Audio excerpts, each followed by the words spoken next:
Assalamualaikum warahmatullahi wabarakatuh. Sampurasunun, sampurasun. Wargi-wargi beraya pecinta dongeng Sunda, alhamdulillah tiasa ditepang dangu kendai sareng simkuring Kang Tile dina acara cerita Sunda atanapi dongeng Sunda. Nyaeta baris nuluykeun hanca carita anu katunda dina jejer carita Samemeh Bandung diduruk anu mana ieu carita teh hasil karya tanapi karangan Bapak Aan Merdeka. Peryogi kauninga ku mitra-mitra sadayana, ieu carita teh nyaeta bagian anu pamungkasna. Kumaha atuh Petra pamustunganana ieu carita? Sumangga langkung paosna mah urang sami-sami Bandungan kusadayana.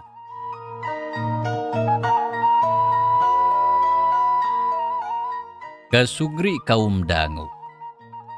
Dina jujutan hanca carita anu katunda. Pedaran Kang Tile kasapih kuanci dina mangsa medarkeun kayaan Jang Una katut Jang Suganda.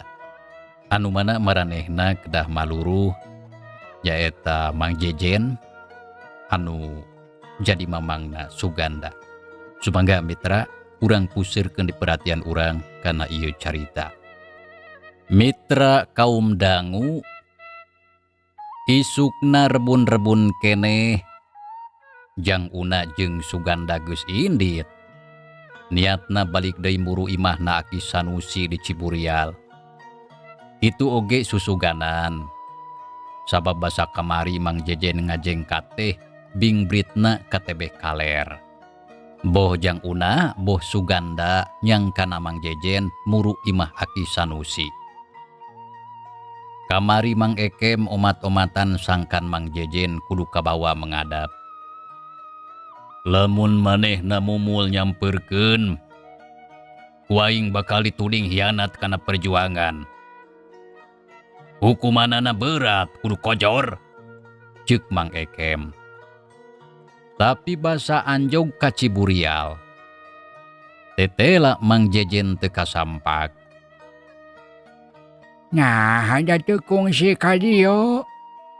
Saur Aki Sanusi. Kamana nya kinten-kintena? Basa mangkukna mah katinggalna jiga ngaler. Manawi teh ka dieu nepangan salira, ceuk Suganda. Aki Sanusi ngahuleng. Sok sieun keukeuh hayang ngalaksanyakeun niatna. Saur Aki Sanusi. Ngabitukeun gudang mesihu. Nya sieun kitu. Kojor geura si Jejen teh. Saur Aki Sanusi. Kumaha atuh nya? Suganda hariwang. Teu kumaha. Bongan teu daek diomongan. Ceuk Aki tong sok pupolitikan, tong ulah ilu kana perjuangan. Keun bae da rakyat mah aya nu ngurusna. Ceuk Aki Sanusi. Aki Sanusi teh kolot baheula mitra. Nyebutna oge zaman normal keur anjeunna balekasan terang mah. Da saur anjeunna rakyat teh hirupna tentrem masing basajan oge. Ayeuna saprak aya anu teu sugema. Mimiti hirup teh pinuh ririweuh. Saurna. Ayo ganda urang mulang. Ceuk Jang Una ngarasa teu cocok jeung pamanggih Aki Sanusi. Jiga nama Suganda oge sarua pamanggihna. Da buktina we, harita keneh oge amitan ka Akina. Bring duaan marulang deui ka Lebak. Ngaliwat deui ka benteng gudang mesiu anu katelahna gedong peteng tea. Basa ngaliwat ka pelebah benteng, Suganda haharebosan. Moal mah cenah emangna nyulusup ka jero benteng. Jang Una semu ngarandeg da mikiranan caritaan Suganda. Hayu tong ngarandeg. Cenah, bari ngagusur tak-tak Jang Una, duanana ting ngarungkug deui. Ngan saenggeus rada jauh tidinya. Gek duanana dariuk dina kuta sisi jalan jajahan. Nya kumaha nya mun bener? Ceuk Jang Una. Mun bener naon? Kumahanya lamun bener Mang Maneh nyulusup ka jero benteng Gedong Peteng. Ngadenge omongan Jang Una kitu. Hate Suganda teh jongjon karasa marojeng jana teh. Lamun nya Mang rek ngabitukeun gudang mesiu, hartina tudingan batur yen anjeunna yana teh bisa kapupus. Ceuk Suganda lir nyarita ka dirina sorangan. Nya kapupus, malah sabalikna bakal loba pamuji. Ngan hartina Mang Maneh henteu parok jeung pamanggihna. Ceuk Jang Una. Teu sarua kumaha? Nya teu luyu jeung pamanggihna. Da kapan ceuk manehna mah kuduna perjuangan teh ulah tepi ka korban nyawa. Ceuk Jang Una.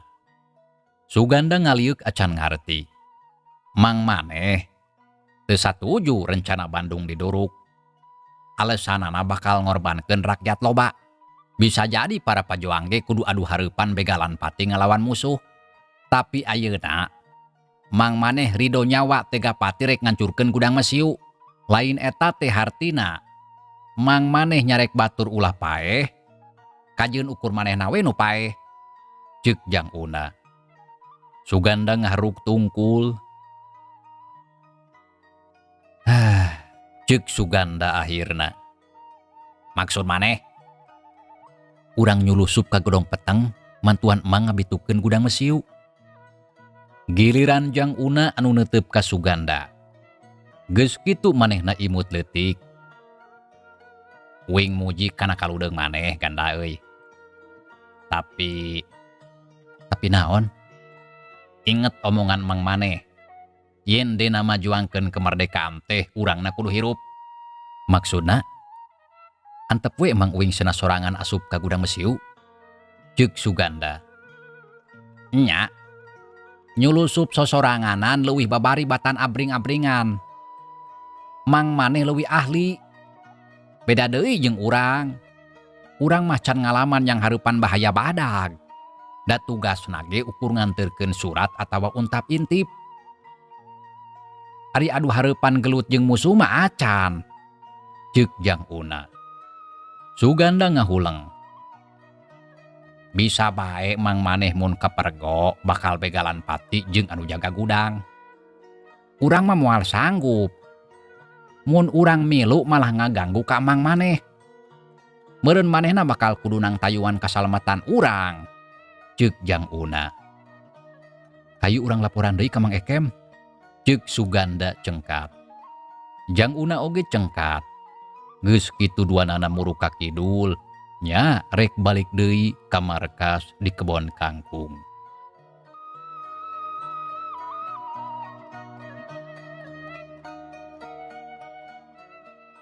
Kasugri kaum dangu. Wayah beurang Jang Una jeung Suganda geus balik deui ka kebon kangkung. Didinya geus aya Mang Karna jeung Mang Jainuddin keur mengadep ka Mang Ekem. Basa mireungeuh Jang Una jeung Suganda datang, kabehna reuteup jiga kabeku rasa panasaran. Kumaha? Mana si Jejen?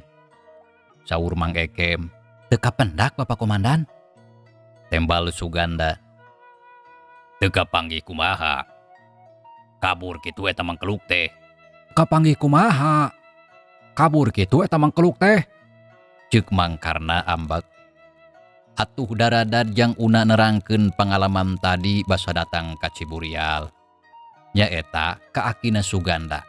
Saur Aki Sanusi, tiasa janten cenah Mang Jejen bade ngalaksanakeun ngabitukeun gudang peteng anu di Bojongkoneng teh. Ceuk Jang Una. Syukur. Ceuk Mang Karna bapakukutna Jang Una. Mangke heula ulah babari nyebut syukur. Saur Komandan Ekem. Atuh Mang Karna ngareret ka atasanana. Yakin si Jejen dek ngabitukeun gudang besiu? Saur Mang Ekem. Ditanya kitu Mang Karna ngaliuk ka anak kukutna. Tadi parantos dicarioskeun. Eta saur Aki Sanusi. Ceuk Jang Una. Cantang tu kitu. Ceuk Komandan Ekem. Mang Ekem nyebutkeun cenah moal sagawayah jalma bisa asup ka gudang mesiu. Bentengna jangkung weweg. Saban waktu anu tugurna ngurilingan benteng, Nu jagana oge lain 100 lain 200 tentara. Ceuk Mang Ekem. Tapi ceuk Mang Ekem deui ngabitukeun gudang mesiu eta rencana hade. Bener ceuk si Jejen. Lamun gudang mesiu di bojong koneng bitu, kekuatan musuh bakal lumpuh. Ceuk Mang Ekem deui. Hayu atuh urang bantuan si Jejen. Ngabitukeun bojong koneng. Tong Sologoto. Ceuk Komandan Ekem. Tadi saur komandan rencana si Jejen teh sae. Tapi nah abdi ngajak mantuan manehna make disebat Sologoto. Ceuk Mang Karna protes. Komandan Ekem teu nembalanana. Mitra kaum dangu. Sabot kitu ari parentah ti komandan divisi Siliwangi mah geus turun. Nyaeta warga Bandung kudu ninggalkeun kota. Ngan samemehna kota kudu diduruk. Komandan Ekem geus ngayakeun kontak jeung sababaraha kesatuan Pajuang Rakyat. Mangkarna sabatur-batur oge geus ngeprak masyarakat.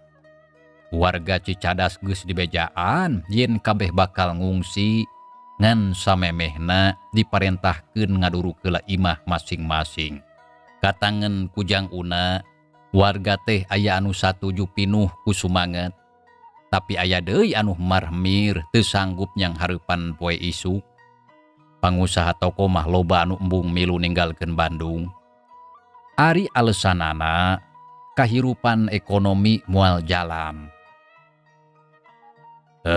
Kuring geus jang jirik nungguan barang kiriman ti Cicalengka. Kacipta manehna mawa barang kuringna eueuh. Ceuk salah saurang padagang. Kuring ge sarua padagang buah-buahan. Rido cul dagangan demi lemah cai. Ceuk Mang Karna. Tapi ditempas ku pedagang nu boga toko. Cenah ari Mang Karna pantes eudek rido ninggalkeun usaha dagang ge. Daapan dagang mah ukur jang nutupan kagiatan anu sabenerna. Diomongan kitu Mang Karna teu tarima. Aing mah dagang teh jang mantuan perjuangan dulu. Teu jiga maneh ukur mikiran nun eusi peujit sorangan. Ceuk Mang Karna. Hampir parearea omongan kujang una dipisah. Bapak, ulah sarwana. Ceuk jang una.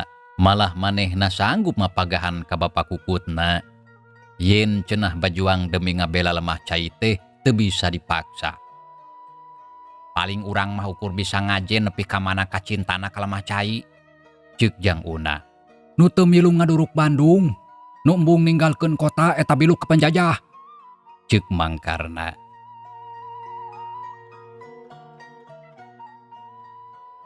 Kasugri kaum dangu. Kawas anu geus kacatet dina sajarah. Ngaduruk Bandung teh tulus.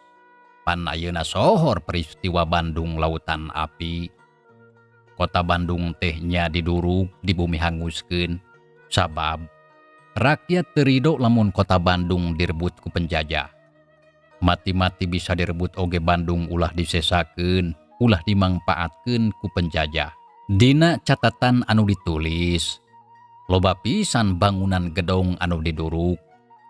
Sawatara tempat anu diduruk teh diantarana nyaeta Bank Rakyat Bandung, Pertokoan Banceuy, Braga, Asrama Tentara Rakyat, Tegalega jeung Cicadas. Para pajuang lolobana ngawal rakyat anu ngalet ngungsi ka Pakidulan. Saperti Kadayeuh Kolot, Banjaran, Kapangalengan, jeung Majalaya. Sabagian pejuang henteu milu ngungsi sabab tugas ngajaga kota Bandung anu imah-imahna teu kaburu diduruk. Ari ngahaja diduruk mah imah teh hese. Ceuk Bah Asik, cenah da teu sayaga ti anggalna. Neangan minyak tanah hese sabab loba toko anu tutup. Di antarana nya anu dagang minyak paneker oge ngadadak hese. Ceuk Mang Karna bisa bae ieu alatan disumputkeun ku anu teu satuju Bandung diduruk. Kumaha maneh eudek milu ngungsi atawa ngajaga lembur? Mang Junaidi tumanya ka Suganda. Abdi mah bade miri jaga lembur we. Tembal Suganda. Uing atuh maturan maneh Ganda. Kumaha daek? Meureun eta mah kumaha bapa maneh we? Mun satuju pisah jeung manehnya pasti diidinan. Ceuk Suganda. Jik bae ari dek maturan si Suganda mah. Ceuk Mangkarna. Tapi maraneh kudu waspada jaga lembur. Pokna. Disebutkeun ku Mangkarna mitra. Yen sabada pangeusik kota Arya ngungsi, bisa bae loba jalma jahat ngulayaban lembur. Maranehna bakal jara digarong. Nyokotan harta warga anu imahna teu kaburu diduruk. Ceuk Mangkarna. Akhirna Jang Una mutuskeun moal milu ngungsi. Manehna hayang ngabaturan Suganda. Tapi sabenerna uing mah teu milu ngungsi teh sabab panasaran hayang neangan Mang Jejen. Ceuk Suganda. Hayu kuing dibantuan. Tembal Jang Una. Mitra kaum dangu. Tanggal 23 Maret 1846. Wayah peuting Bandung tulus diduruk. Didurukna ku anu bogana. Sabab kawas anu geus disebutkeun tadi di luhur, rakyat teu ridho kotana direbut deungeun. Jang Una jeung Suganda oge pahibut mantuan ngaduruk imah. Hate maranehna ceurik. Sabab santeuna Bandung teh baligeusan ngajadi tempat maranehna dijurukeun. Ayeuna ku pangeusina kudu ditinggalkeun. Ngan sabot Bandung di wilayah kidul ngababela. Di tebeh kaler oge aya sababaraha bangunan anu kahuru. Sararea bingung saha eta anu ngaduruk paimahan di Bandung kaler. Pan sidik eta mah wilayah pendudukan sekutu. Isukna Bandung jiga kota mati. Eueuh jalma ngulamprang. Aya oge tentara sekutu anu ngontrol kaayaan. Jang Una jeung Suganda kudu bisa sasalimpetan. Ulah tepi ka kanyahoan atawa pasarandog jeung musuh. Tapi duanana tetep kukuluyuran di kota Bandung. Niatna kayeng hayang manggihan di mana Mang Jejen ayana. Ganda, moal mah Mang maneh teh aya di wilayah pendudukan tentara sekutu. Tapi gawena ngadurukan imah di eta daerah. Ceuk Jang Una. Buah-buah nya. Ceuk Suganda. Ukur disangka kitu. Sabab da beja anu sabenerna mah teu kanyahoan. Tepikeun kaliwat sababaraha minggu ti kajadian Bandung Lautan Api, Mang Jejen mah tetep teu kapanggih raratanana. Saterusna ge Suganda teu kaparengkeun panggih deui jeung Mang Jejen, teuing kumaha nasibna. Mitra, rupina ieu carita teh mung dugi ka dieu nya. Ulah kirang-kirang hapunten mitra kana naon rupi kakiranganana. Pamudah-mudahan ieu carita sing janten pangeling-eling kanggo generasi ayeuna khususna oge generasi mendatang yen merjuangkeun kemerdekaan teh sakitu sesahna geuning nya. Pamudah-mudahan para pejuang anu tos teu aya di kieuna khususna anu janten pejuang kota Bandung, umumna para pejuang Indonesia sing aya dina rahmatna Gusti Allah. Amin ya Allah ya robbal alamin. Hatur nuhun kana naon rupi perhatosanana. Wilujeng kantun. Wassalamualaikum warahmatullahi wabarakatuh.